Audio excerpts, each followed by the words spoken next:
Okay.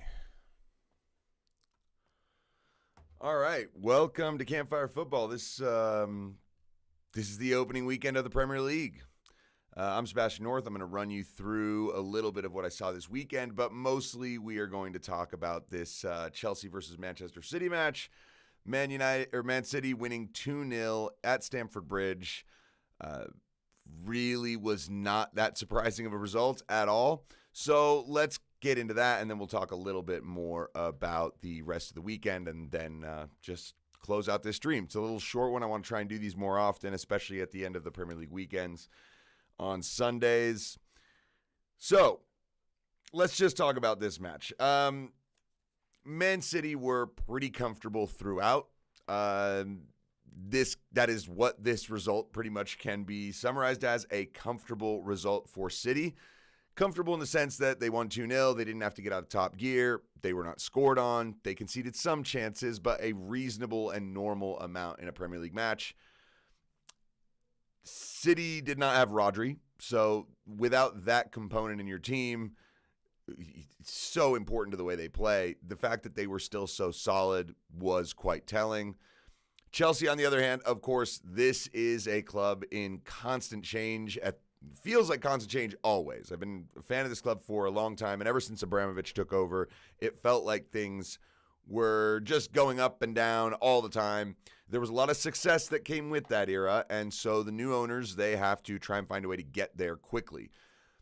This match in particular, I do not think is it's really the place. I don't think this is the place to start from with criticizing Chelsea. I think that it's matches coming up.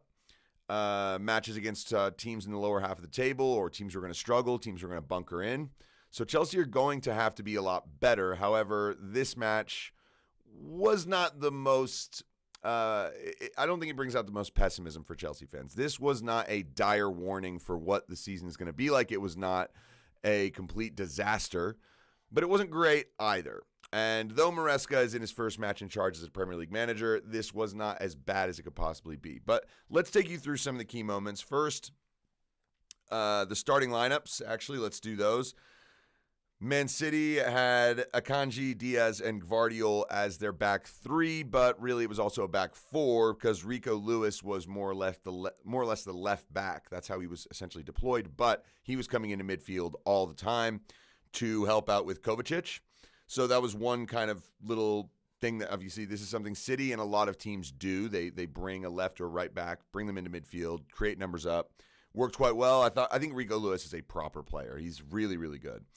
They started with Doku on the right side, Savinho on the left, and then KDB and Bernardo Silva in the middle, Haaland up front. Pretty standard formation and plan from Guardiola. As for Chelsea, Sanchez in goal. We'll talk about him a little later. Colwill and Fofana as the back two. Cucurella was on the left.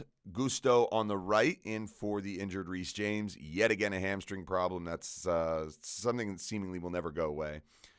Lavia and Caicedo were the two pivots in holding midfield. We'll talk a little bit about the tactics of that later.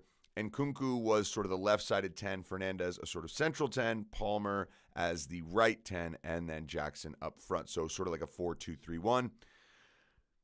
Overall, I think that there were some good performances in here, and we'll kind of take you through the key moments and highlight some of the players, and then also talk about some of the issues that both teams sort of had. So Doku started on the right-hand side, and within the first 5 to 10 minutes, he was able to run at Cucurella a few times. And Cucurella looks like a man reborn, especially since midway last season he started to come back and play well.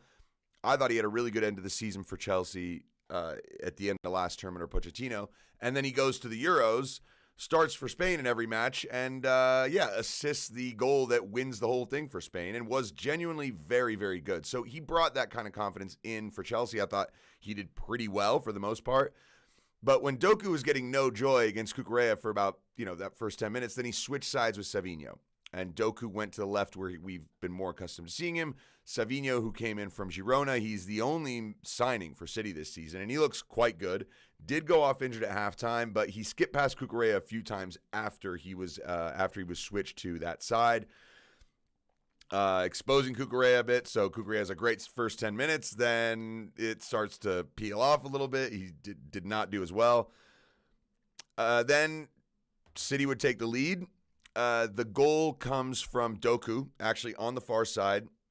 Caicedo goes to him, does not quite get tight enough. Doku chops the ball back and is able to find Bernardo Silva because Colwill and Fofana were very, very, very split apart. And this is part of what Doku brings. When you're watching this, you could see 3 Chelsea players sort of going in his direction to just kind of help Caicedo. Caicedo is the one that goes to the ball.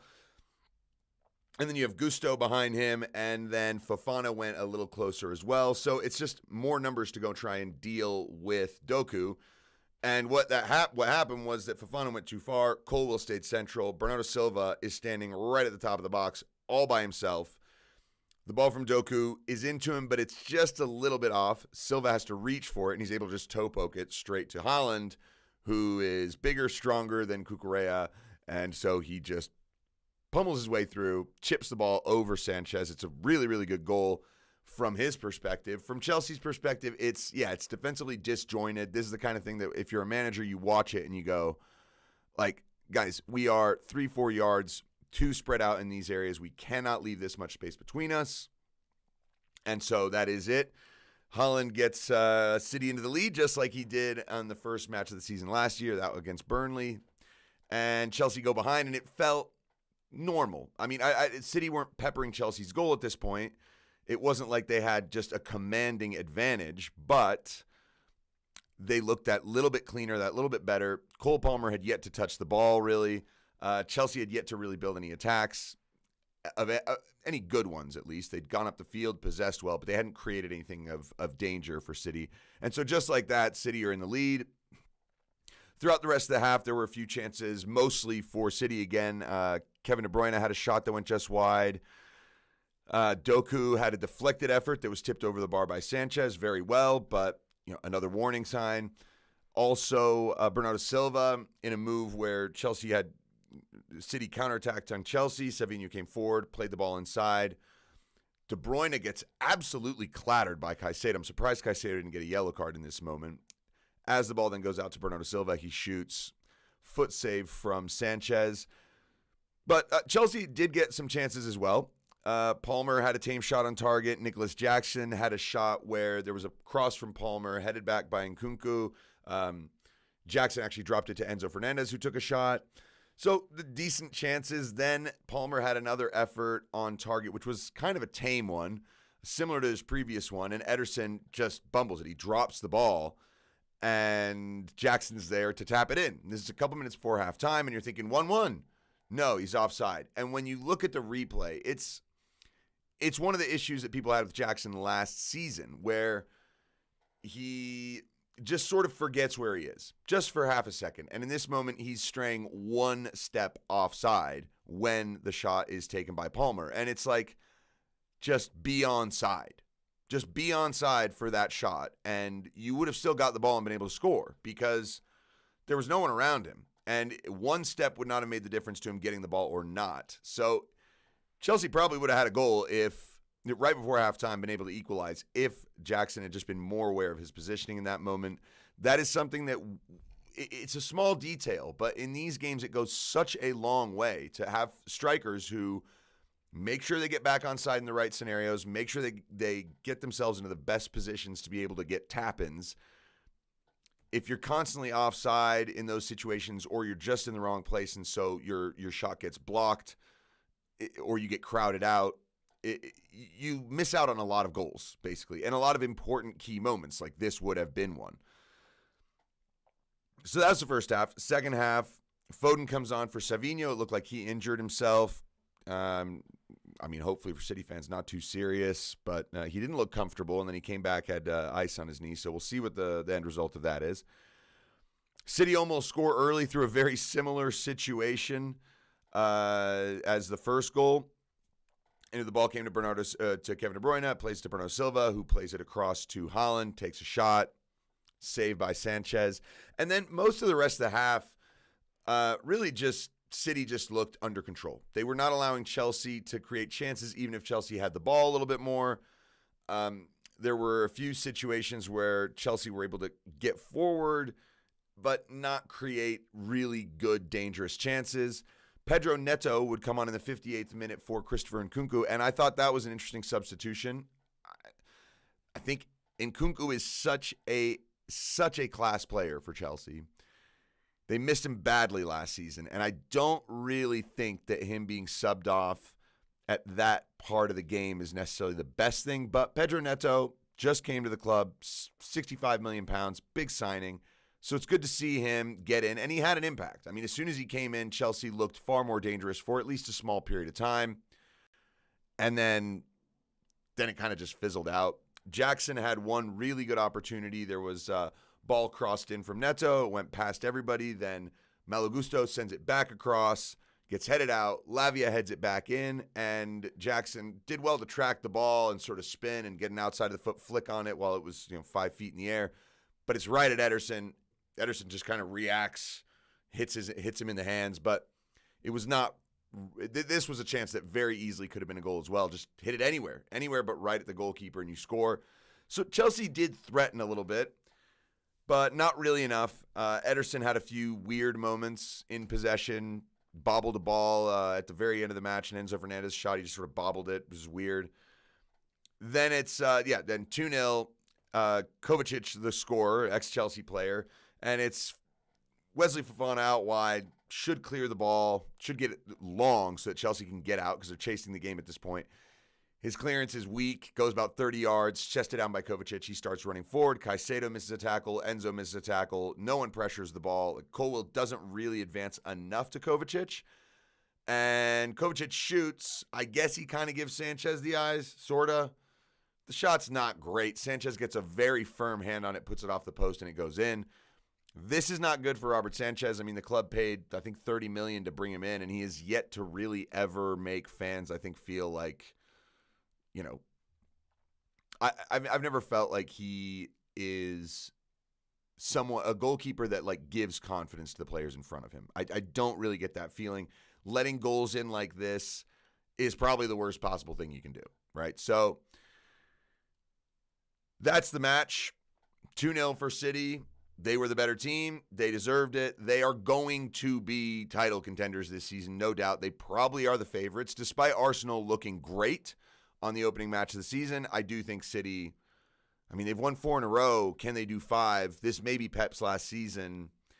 And I don't think it really matters. I think Pep Guardiola has got this team so well dialed in mentally that it's kind of like an Alex Ferguson team back. Like the Ferguson Man United team that won the last title before he retired was not a very good squad. They were not a very good squad, but they had good experience. They'd won so many times before.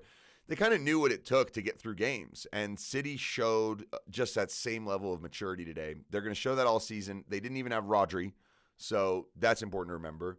And we'll see some young players come in. I think James McAtee is a very, very interesting talent. He's exciting. He's a good player. City sold a lot of players, so they've got room to spend before the window ends here. So we'll see what happens there. As for Chelsea, because I'm a Chelsea fan, so I'll spend a little time talking about them. I didn't see as many of the sort of tactical things that I noticed in preseason. I think that this was a far more reserved tactical plan from Maresca. Really go 4-2-3-1, keep it that way. I didn't really see Malo Gusto or Cucurella coming into midfield. They had very dangerous wingers to keep an eye on.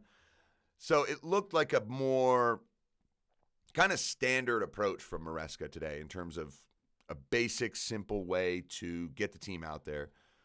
I think it was all right. I think it was good in terms of keeping things tight, but Chelsea offered very little in terms of real attacking threat around the box. And for Chelsea fans, this is the thing that's a problem, is that last season we saw them do pretty well against most of the big teams. I think they got thumped by Liverpool and thumped by Arsenal, both away. Both games where they did well for periods of the game. I think against Arsenal, they were pretty good for most of the first half, and it just completely detonated in the second. Liverpool, actually, at Anfield, they were pretty much under the cosh from the very beginning of that game. It could have been 5 or 6. Other than that, though, they were very good in the Cups against Liverpool and Man City, just coming up short. There was the 4-4 at Stamford Bridge. There was the 1-1 at the Etihad with City. So Chelsea have done decently well in some of these big games. Last season, though, it was losing to Nottingham Forest 1-0 at home, losing to West Ham after going behind and then equalizing and then getting a penalty and then finding a way to lose the game, losing to Aston Villa at home. There were a bunch of really poor results for Chelsea in the first 10, 15 games of the season. And really, the reality is, Maresca, I kind of chalk this up as this matchup as a free pass for Maresca because I didn't see them beating City unless they were outstanding. And they lost to City 4-1 in a friendly a few weeks ago, and you could see that they were taking significantly fewer risks than they did in that friendly. So this, to me, is not the barometer where we're going to judge Maresca. We're going to have to judge Maresca on how he does in the matches, specifically at Stamford Bridge, where a smaller team comes in, they bunker down, they say to Chelsea, all right, break us down. Like, let's see if you have the guile to do it. That'll be the big question. That was the big question last season. It didn't happen often enough. Is Maresca going to be able to get this team to attack with some real confidence when they are the better side and the team that really has most of the ball? That'll be interesting. As for individual performances, like if I gave City an entire a grade for each player, I'd go 7.5 or 8 for everybody. No 9s, no 6s, maybe a 6 for Ederson. I don't know, but overall they were just solid. Chelsea, it's a little bit more up and down. I think Colwill and Fofana, I think the back line deserve basically 5s across, all the way across. There were some good things. At moments, there were also some just not very good things. Balls that were just misplaced into midfielders. Times where guys got roasted 1v1. But the shape at times was not great, but they were okay. I thought Palmer just had a quiet game. He gets a 6 because he did create some things in the few moments where he was involved.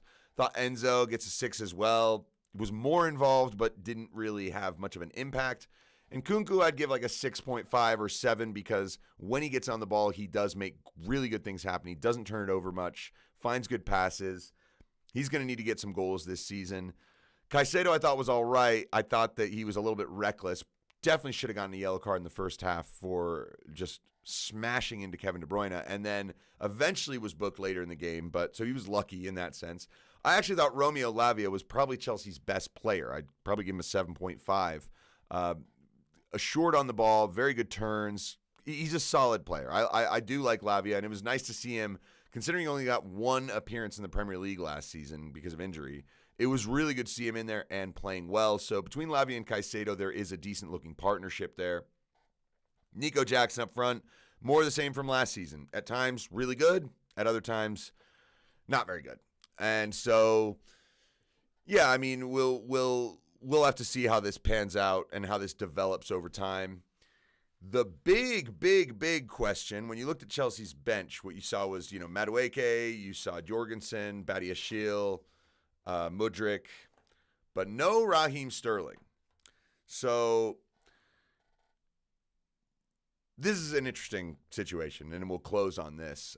Raheem Sterling had an okay preseason. He was used a fair bit by Maresca, but there were certain things that were just glaring. And I think if you watch the Real Madrid game that Chelsea had, and I did, I watched this one back because I made a little tactic breakdown of some of Chelsea's preseason games. And my goodness, I mean, it was really embarrassing, I think, at times to see Sterling dribbling at someone like Eder Militao or even Lucas Vazquez and just essentially unable to get past them because he is quite predictable. I mean, he's extremely quick. So if he can get the jump on you and put the ball past you and be able to run onto it, he looks great in those 1v1 scenarios. But once he gets slowed down, Sterling is just not as dangerous. He's not as shifty.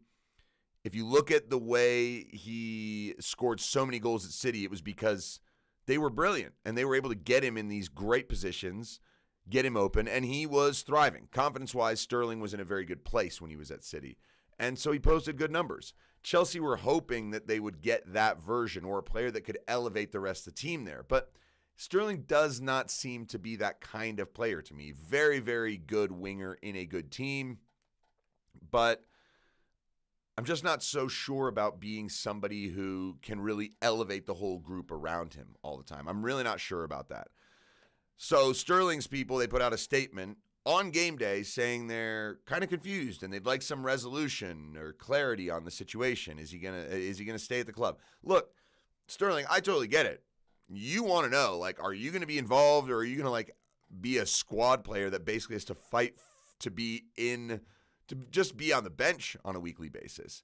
I understand Sterling wants to know. He's a veteran player. This is the kind of thing that like you don't want to be sitting around at his age. I totally get that.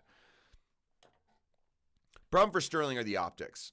And I don't think it looks great when Chelsea fans, a lot of whom really do see Sterling as kind of selfish. And this is not me. I think that he makes some selfish decisions on the pitch, but goal scorers are supposed to do that.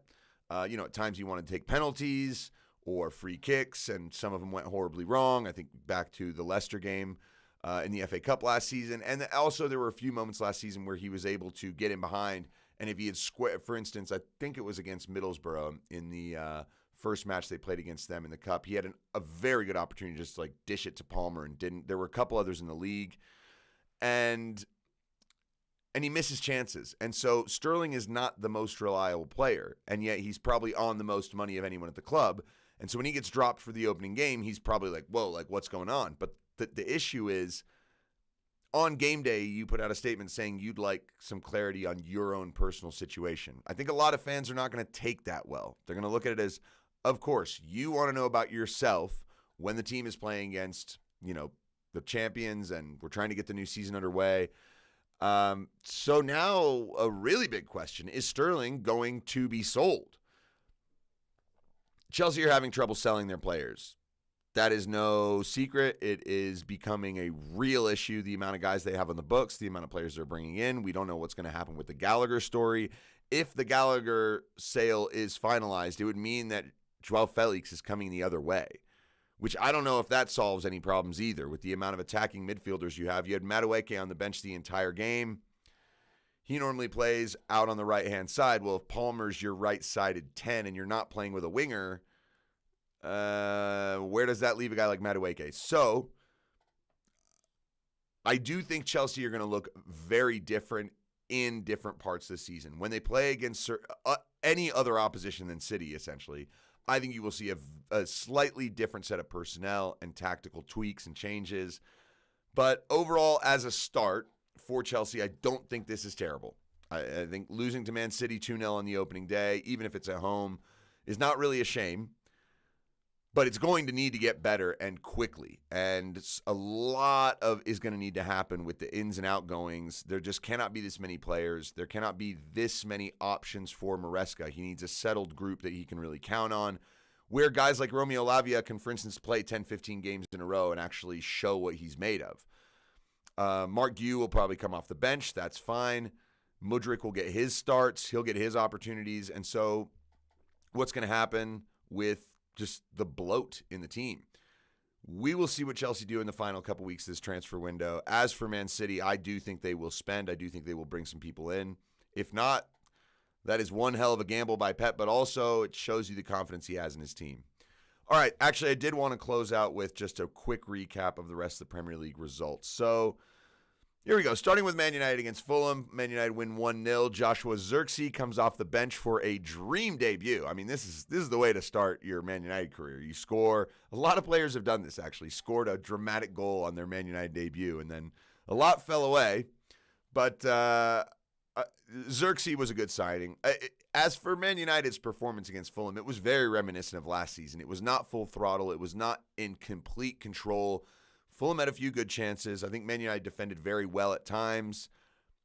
Not the most convincing performance from United, but they're bringing in new players, so we'll see how they do.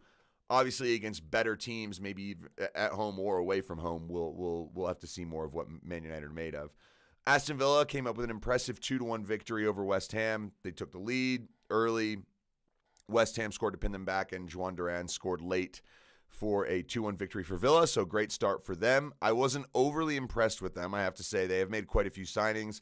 Amadou Onana, actually, who came from Everton, for I think 50 million, scored the first goal. So good for Aston Villa to get off the mark. Lopetegui's West Ham are going to need to improve for sure.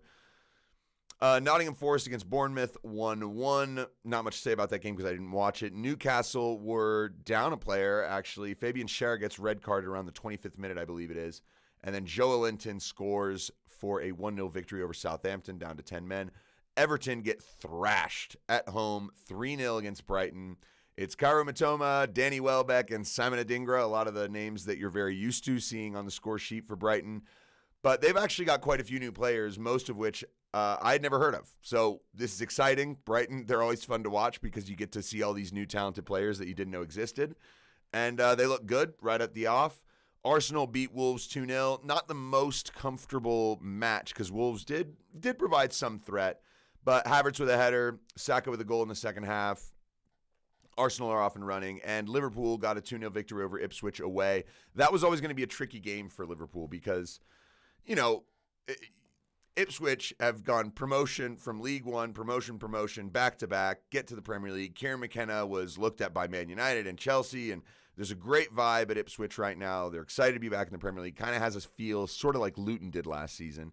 But Liverpool were professional. They weren't comfortable in the first half, ended up doing very well in the second and getting 2 quick goals to go 2-0 up and close the game out. And then today, Brentford twice had the lead against Crystal Palace, once to go up 1-0. Then Crystal Palace scored to equalize, and then Brentford would go on to get the winner, Yohan Wissa with a tap-in. So good start for them as well. And that is it so far. We've got one more match tomorrow, and that is Leicester versus Spurs. Very excited to see how Leicester do, having lost their manager over the summer and gotten themselves right back promoted to the league, and how Ange Postecoglou and Ange Ball will go. So really good. Premier League gets started again. This is an exciting time.